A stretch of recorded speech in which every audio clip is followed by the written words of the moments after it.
Vamos a arrancar la tercera parte de esta serie de 4 videos. Lo que nos queda ahora es estudiar la concavidad y convexidad de las tres funciones con las que estábamos trabajando en los dos videos anteriores. Voy a arrancar por esta f, que era una función racional, que tenía este dominio, que cuando la derivamos la cuenta fue un choclazo y resultó ser esto, que escribirla así nos fue fácil para estudiar la positividad y la negatividad después, pero para derivarla de vuelta, hacer la segunda derivada, voy a mirar esta formulita que está acá. Entonces, para derivar de vuelta uso la regla del cociente. La derivada del de arriba me queda 16x menos 8 por el de abajo sin derivar, 2x menos 1 al cuadrado, menos el de arriba sin derivar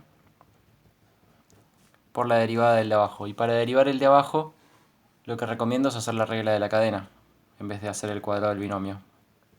Antes nos había servido, perdón, mientras decía, hice lío. La regla de la cadena, abajo el 2, por lo de adentro elevado a la 1 y por la derivada de lo de adentro, que es 2 también. Entonces me queda así. Eso que acabo de hacer viene a consecuencia de que no hicimos nunca el cuadrado del binomio acá abajo. Nos servía para analizar y decir que esto era siempre positivo, pero también nos conviene para escribir de una forma linda la derivada esta.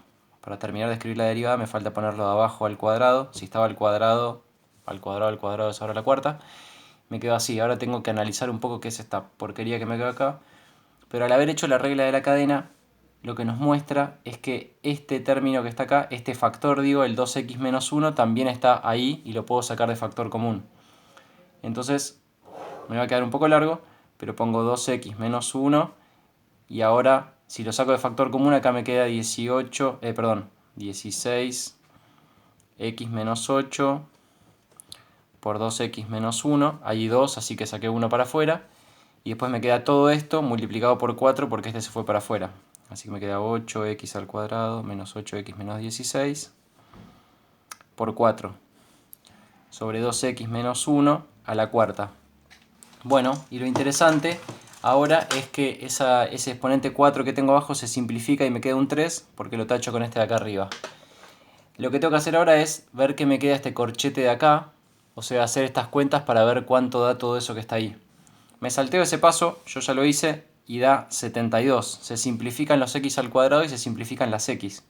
Así que me queda la derivada segunda, así. El dominio de esta derivada lo tengo que mirar sujeto al dominio de la función anterior, que es la derivada primera. La derivada primera tenía como dominio los reales salvo el 1 medio. Y bueno, y todos los números reales salvo el 1 medio se pueden reemplazar acá. Así que el dominio de la derivada segunda es el mismo que el de la derivada primera y es el mismo que el de la función original.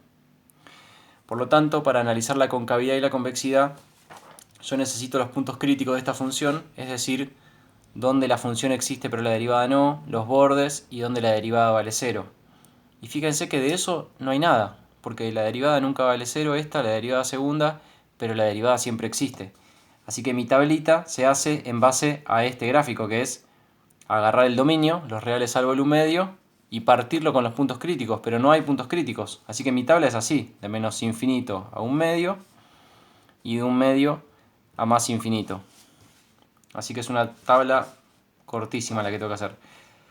Y ahora voy a aplicar esa propiedad que dice que si la derivada segunda es positiva, la función tiene la concavidad de x al cuadrado, y si la derivada segunda es negativa, tiene la concavidad al revés.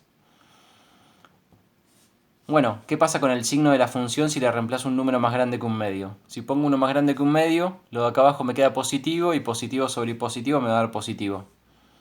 Y si reemplazo un número más chico que un medio, entonces lo de acá abajo me va a quedar negativo, el cubo sigue siendo negativo, así que acá me va a quedar negativo. Por lo tanto, la concavidad a la izquierda del 1 medio es la del menos x cuadrado, y acá la concavidad es la de x al cuadrado. Así que ya tenemos el estudio acá entonces de la concavidad y la convexidad de la primera función. Pasemos a la segunda, que era esta. Teníamos un dominio que era todos los reales, pero ni bien la derivábamos la función. ¿Se acuerdan? Habíamos derivado término a término y después la habíamos reescrito sacando de factor común la potencia más baja de x. Y el dominio pasó a ser los reales salvo el 0, así que mi nueva función la voy a mirar sujeto a este dominio que está acá. Para derivar no voy a mirar esta fórmula, que me fue útil para analizar la positividad y la negatividad, sino que la voy a derivar mirando esto. Así que mirando eso derivamos. A ver que se vea todo.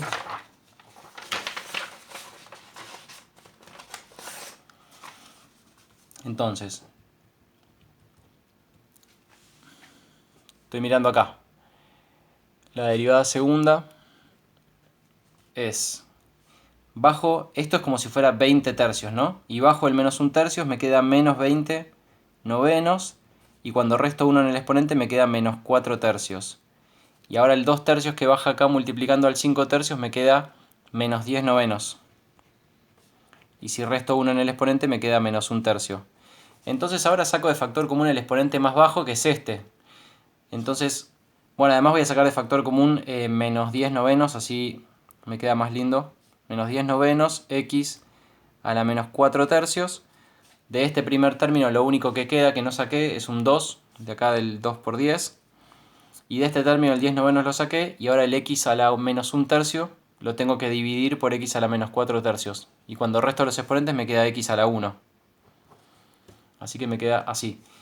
Este x a la algo lo voy a poner abajo porque tiene exponente negativo y vamos a encontrar una expresión bastante linda de la derivada segunda. Me queda x a la 4 tercios, o sea, a la cuarta, y después raíz cúbica. Así que esa es la expresión de mi derivada segunda. De vuelta, el dominio es los reales salvo el 0 porque es el único valor que no se puede reemplazar. Así que acá pongo dominio de la función, derivada segunda, los reales salvo el 0. ¿Quiénes van a ser mis puntos críticos? Bueno, el x igual a 0 porque la función existe, pero su derivada segunda no. Ese es un punto crítico. Después el otro punto crítico va a ser el menos 2, porque ahí la derivada segunda vale 0. Y no hay más, porque bordes no tiene el dominio de esta función. Así que mi tabla, en este caso, queda así. Queda de menos infinito a menos 2. El menos 2 es punto crítico, de menos 2 a 0. El 0 es punto crítico y de 0 a más infinito. Pero por suerte, ver los signos de esta función va a ser fácil, porque lo de abajo, la raíz esa, tiene adentro una potencia cuarta. Y si tiene una potencia cuarta, esto que está acá es siempre positivo. Así que eso nos va a dar una pista. ¿Dónde tengo que mirar el signo? En el numerador. Y el numerador es menos 10 por 2 más x. Bueno, vamos a ver qué pasa. En el menos 2 dijimos que la derivada segunda vale 0 y en el 0 dijimos que no existe. ¿Qué pasa si le reemplazo un número positivo a la x?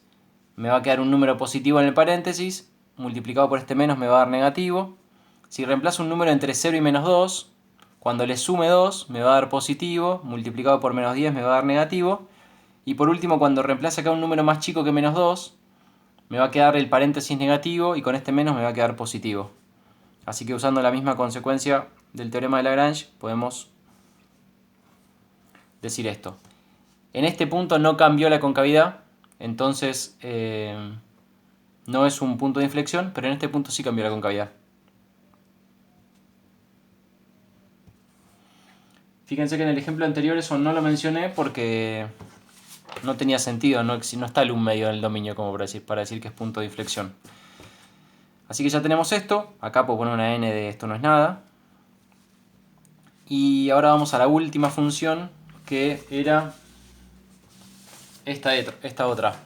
Esta otra, me acuerdo que les había dado la sugerencia de encontrar una formulita para derivar fácil esto, pensando que acá tenemos una g multiplicando por e a la menos x. Si hacen eso, todas las derivadas sucesivas mantienen la misma dificultad. Pero bueno, acá no es tan difícil igual hacer las derivadas, así que las voy a hacer ahora en el momento. Lo que habíamos puesto en esta función de raro era que el dominio lo habíamos restringido a los números mayores o iguales a 0. Vamos con la derivada segunda. Es la derivada del primero, mucho cuidado porque es con la regla de la cadena sale un menos 1, por el segundo sin derivar, más el primero por la derivada del segundo que también es menos 1. De acá saco factor común e a la menos x. Acá todo esto me queda menos 1 más x. Y acá tengo otro menos 1. Así que quedó e a la menos x y x menos 2. Si el dominio de la primera derivada era los números positivos, ahora tengo que preguntarme quién de los números positivos se pueden reemplazar acá. La respuesta es todos. Así que el dominio de la derivada segunda es también los números positivos. Ahora tengo que analizar los puntos críticos de esta función. El dominio era de 0 a más infinito. y el 2 es el punto donde la derivada segunda vale 0. Así que ese es un punto crítico. No hay puntos donde la derivada segunda no exista y el borde, el único es este. Bueno, pero el borde no tiene sentido, lo consideramos para máximo o mínimo, pero acá como punto de inflexión no podría ser, así que el borde no nos interesa. Así que la tabla la podemos armar así, de 0 a 2, el 2 y de 2 a más infinito.